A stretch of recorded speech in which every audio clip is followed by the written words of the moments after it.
January 1986.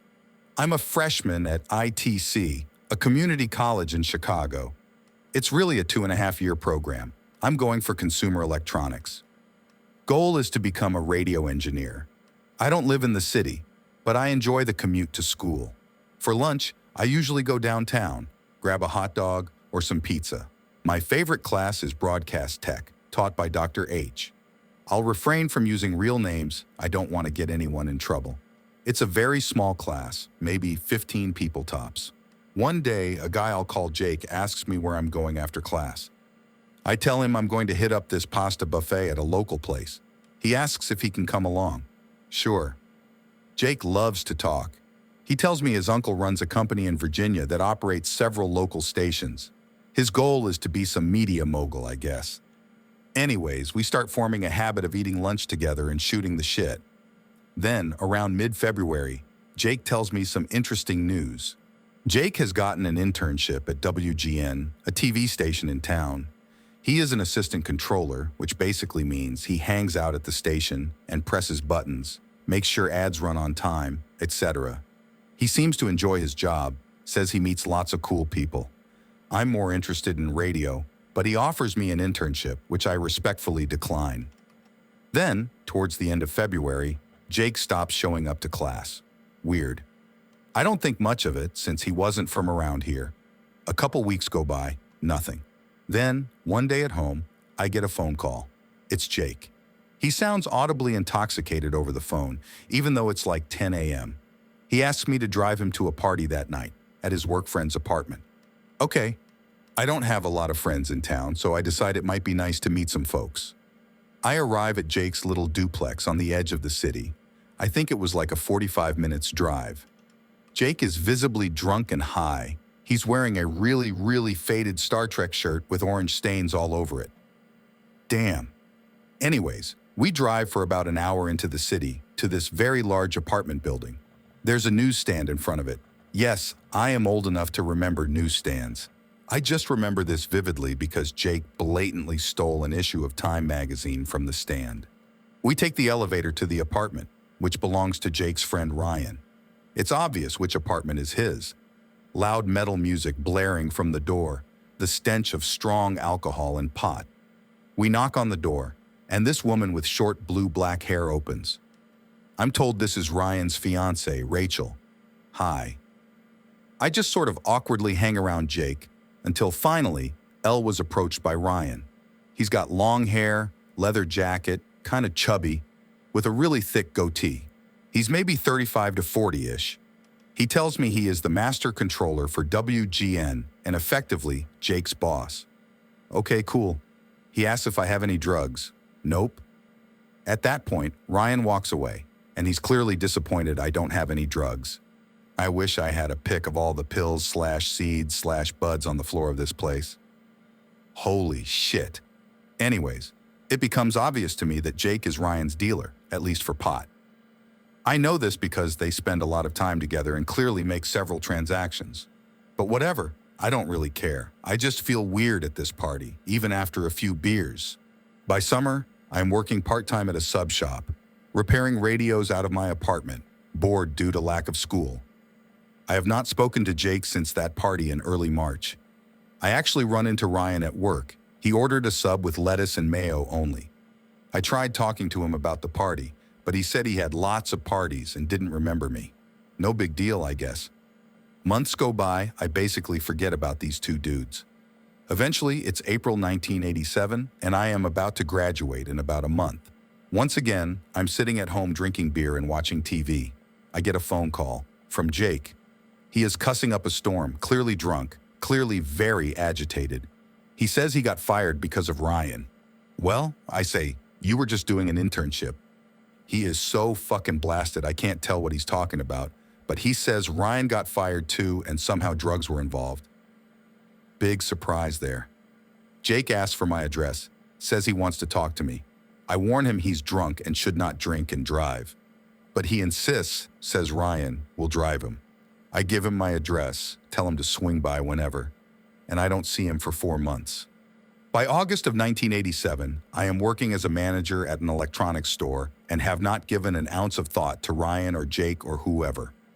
I pull in from work at around 9 p.m. and head up to my apartment. I notice the door is propped and the lights are on. Oh shit. I think about heading to my car and getting my knife. I mean, I do live in Chicago, but I decide not to. I head in, quietly, and sitting there are Jake and Ryan, swapping a joint. Well, shit, I yell at them, accuse them of breaking in. Jake reminds me I told them to come over whenever. I am still pissed, threaten to call the cops if they don't explain, so they do. What happened, supposedly, is that Jake met Ryan through the school somehow and formed a drug connection with him. Ryan, in turn, offered Jake an internship and paid him to do shit around the station and for drugs. Since they both work very late at night, nobody noticed, but eventually they caught on. Since Jake was working at the station without anyone knowing, he was fired, and so was Ryan. Cops were called. People got into lots of trouble. I'm sorry to hear all this, but it sounds like they were asking for trouble. Ryan apparently now has a legal record and can't get a job. Bummer. Jake apparently got into some trouble back where he's from. Damn.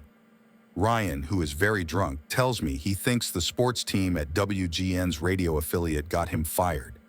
He tells me his boss would often get into heated arguments with Charlie Swirsky about politics, and Swirsky would threaten to ask management to drug test the control team. Swirsky is a pretty well-known broadcaster. You can Google him. Bulls fans will recognize the name. Well, shit, I'm sorry to hear all this, but I still don't know why you guys are here. Well, Ryan says, how would you like to make $250? Ryan is a drug-addled mess, but he's also got a degree in broadcast engineering, so he claims, and is pretty damn smart. I always assumed that he was a master controller, a fairly low-level position, because he was lazy.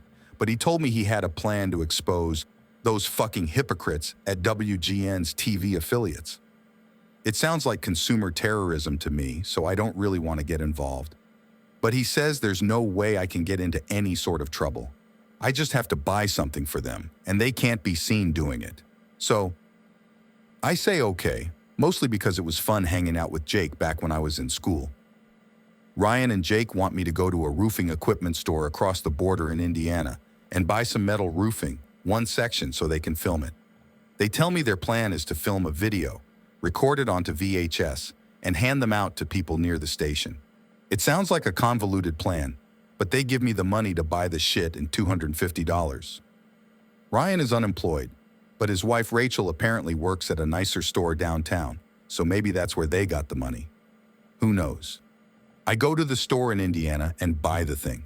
The store is like a warehouse, and the thing I buy, I guess it's just a metal plate, is only like $100. Plus, I have $250, which is shady as fuck, but whatever. I deliver the part to Ryan's apartment, leave, and don't hear from them again. Until Halloween, 1987. Ryan calls me, asks me if I'm alone. Yes, I am. He tells me some really weird shit. Basically, he claims he can film shit from his apartment and, through a makeshift antenna on his roof, broadcast the signal. Okay, but, he says, if he does so at the frequency of the WGN TV signal, and he broadcasts higher than their tower, he could actually intercept their broadcast. Now, distributing VHS tapes is not illegal, but this is very, very illegal. Google Dr. Midnight, HBO hack, and read about the legalities of all this. I am not interested in doing anything illegal, but he wants to know if I think it's possible. Honestly, I tell him, as tall as his building is, it would probably work. But I know you won't do this because it's illegal. Yeah, I know, he says, but it would be pretty fucking cool. I don't argue with that. We end the conversation, and from that day onward, I only watch WGN when I watch the local channels. Okay, so it's November 24th, 1987. I'm sitting at home. It's my day off. Jake calls. I have not heard from this motherfucker in a long, long time. He asks if I would be willing to help him fill out job applications for a clerical job. I say sure, but he asks to meet at Ryan's apartment that next night. around 7 o'clock. Okay, sure, whatever. I remember being very, very exhausted that night, so I just went to sleep. The next day, I head over a little early. Rachel is in Ryan's apartment, but no Ryan, no Jake. So where are they? On the roof. Oh boy. So I go up to the roof. The roof of their building is, to my understanding, normally locked, but I have no doubt Ryan found some way to obtain a key or access some other way. There's this little makeshift overhang that creates a little shelter. Ryan and Jake are there with the big metal plate I bought, and there's a dildo and a Max Headroom mask. Google Max Headroom if you don't know who that is. I realize what they're doing, but I'm not really comfortable with it. Well, Ryan asks, "What do you think?" "I think you're both crazy," I say. They explained to me their plan. Basically, they want to intercept the WGN broadcast signal during the 9 o'clock sports. Ryan will have the mask on, sunglasses, and the metal plate to hide where they are. WGN, he says, does not have any sort of equipment to determine their location. All that will happen, he says, is they'll get on and talk shit, then take down the equipment. People will probably freak out, but it can't do any damage. Yeah, I say, until the FCC talks to them and raids your apartment. They tell me if they deny everything, no one will ever know. Okay, and they say, we'll all be famous. It's only fame if someone finds out, though. But I have to admit, they've got a good setup. Ryan tells me he has had the antenna for years, bought it from a radio club in the late 70s. It's not a bad idea, honestly, but historically, most of these interceptions have been phonetic and not video. Well, they say, what do you say? I guess I'll hold the camera. So, towards the end of the 9 o'clock news, we get everything set up. Ryan and Jake handle the technical end. They know the TV shit more than I do. Finally, we start rolling. We roll for about a minute and a half. And Ryan says nothing. Ryan was the one in the mask, by the way. I will not say his real name. I will say he is one of a few people who got fired. Anyways, Ryan just awkwardly sits there. Jake is behind the metal plate, moving it around hypnotically. The door to the roof swings open. It's Rachel. It didn't work, she tells us. They went back to the news. No audio. At this point, Ryan freaks the fuck out, starts kicking shit, screaming. I'm kind of scared, honestly.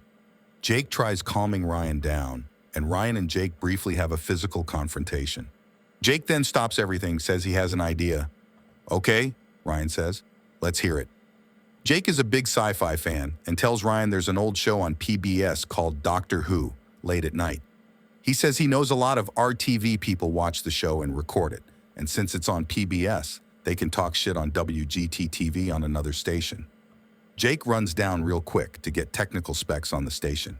How he does this, I have no clue. Meanwhile, Ryan asks Rachel to put on her maid costume and something to slap him with. Sure enough, Rachel comes up with her maid outfit and a fly swatter. Ryan tells us he's nervous about using his voice, so Jake offers to do a voice. He has this really high-pitched whine voice. This time, we have a different setup. We set the camera on a surface and film Ryan while Jake is off camera. I am behind the metal, waving it around. I'm sure you all know where I'm going with this at this time, but during the broadcast, we set up and do our thing. Jake talks shit about WGN and Swirsky, makes fun of Max Headroom. He just sort of does random shit.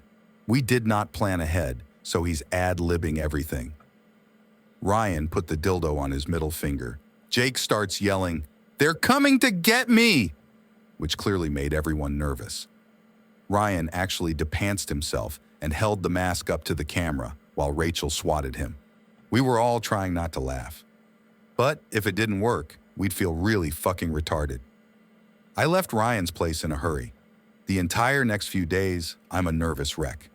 Jake calls me on Tuesday to tell me his friends caught Doctor Who on tape, and it showed everything up until the point where Ryan ate the Coke can. We filmed that. It did not broadcast. Anyways, I am fairly certain we will get off scot-free, but what if we don't? Ryan and Jake will almost certainly tell people and shit. The next week or so, I get lots of phone calls from both guys asking to hang out, but I refuse each time. I actually asked around and tried to get the tape, but no one had it. I'm sure Ryan and Jake had have the original tape. But I am still paranoid. And that paranoid reached its peak the day an FCC official came to my apartment to question me about possibly broadcasting without a license and intercepting a licensed transmission. This FCC guy's name was Donald. No, that's not his real name. He's a friendly sort, kind of gives off an insurance salesman vibe. He asks if I have a glass of water, so I get him one. He tells me about the incident, asks if I heard about it. Yeah, I tell him a lot of RTV guys told me about it. Do you think it's kind of neat? I lie and tell him I have no idea how it'd be done. We talk shop for a bit, and he asks me if I know Ryan. Yes, I do know him, through my friend Eric. I decide not to mention Jake, so I make up a name.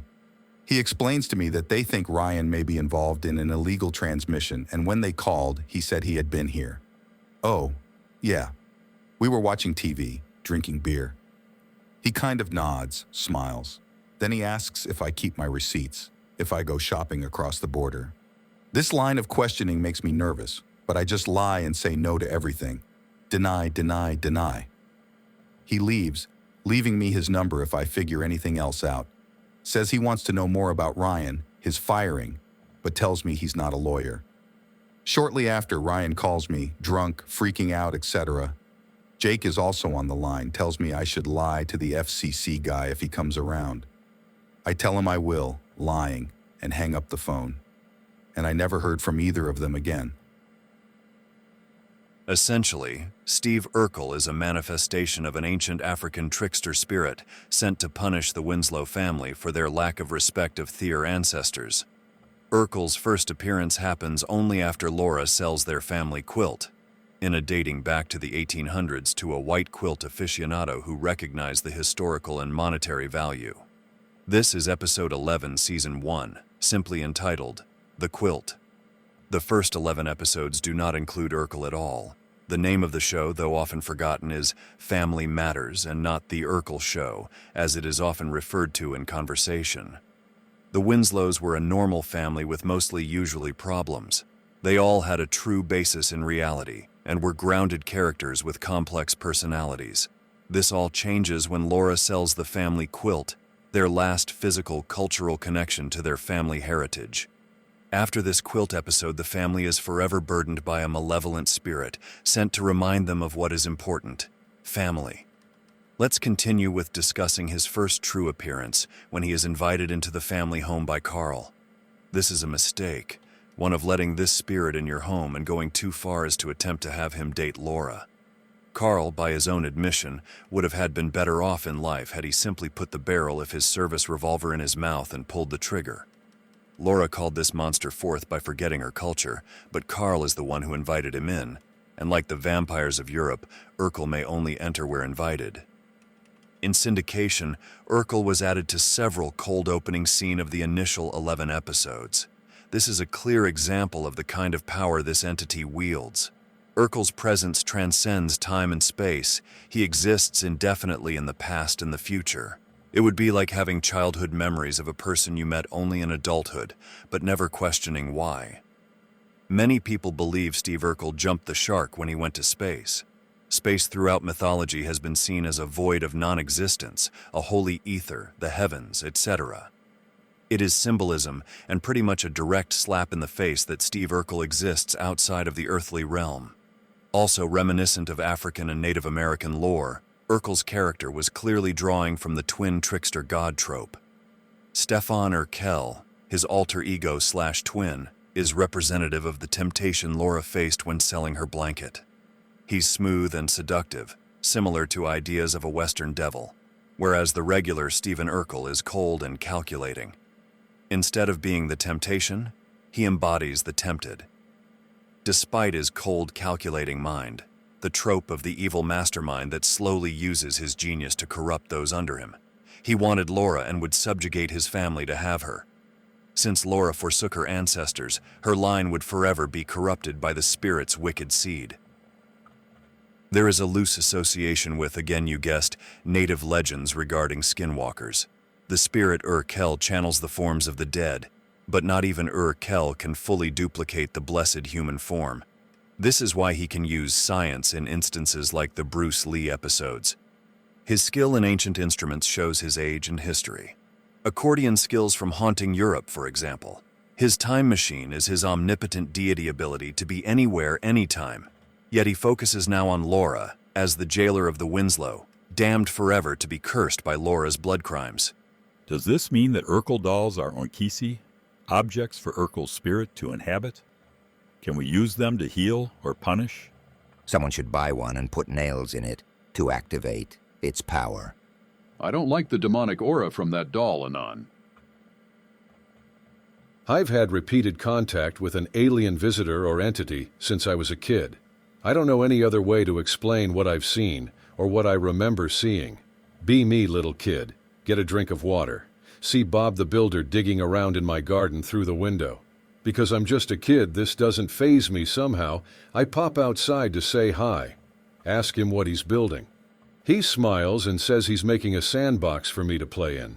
Next day, my dad says he's going to start building a sandbox in the backyard for me and my brothers to play in. Thank you, Bob.jpg. Grow up a bit. Don't see Bob for many years. One day, adults are very worried, and all in the TV room talking, I think it was when 9/11 happened. Go outside because bored/scared. It's fucking Zoboomafoo from the Krat brothers swinging on my swing set. But I can tell it's based Bob. Sit on the swing next to him, ask where he's been. He points up to the moon and give me a cheeky lemur puppet smile. Ask why he's here now. Said he wanted to check up on me because some stuff happened. Thank him for the sandbox. He laughs and swings away into our tree like a retard until I can't see him anymore. Long time, many years pass with no visits from based Bob. Begin to think it was all a dream/my imagination. Parents think it's a cute story when I tell them. Finally learning to ride a bike. I'm slow at learning things, and I really should have learned years ago, and I'm still bad at it. Dad always telling me to check both ways before I cross a street. Keep forgetting. Crossing street back to my house, hear a noise out of nowhere, and all of a sudden I'm on the ground. Based Bob is wearing an Iron Man suit, the silver one, and has gently lowered me to the ground. My bike is completely mauled to shreds under the car. Thank you, based Bob.jpg. Okay, time for a little bit of sad shit. I was trying to keep it light, but there's some not-so-fun stuff in here. My parents abused me, and all my siblings when we were growing up.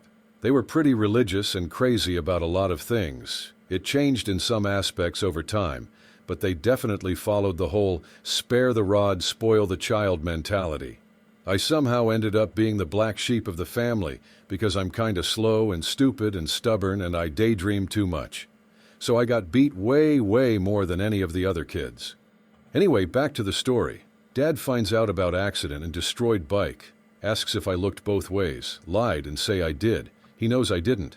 Not sure if he's mad about me being in danger or the bike being fucked, but he's pissed. Getting the ass beating of my life. Hurt so fucking much and is going on forever. I'm just screaming at this point. Begin to scream and beg for Jesus to help me. All of a sudden my dad stops hitting me. Cry into the bed for a few minutes before looking back.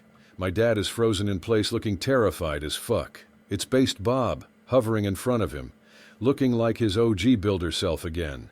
The spoon my dad was using to beat me literally disintegrates into a million pieces. Dad's eyes are bulging as his wrist begins to bend backwards. Snapcracklepop.jpg. Bob looks at me, says he's sorry for not doing something sooner, can almost see tears in his eyes. He floats through the ceiling and fucks off. Dad never beats me again. If you're watching out there, based Bob, thanks for the help. Come back and visit sometime.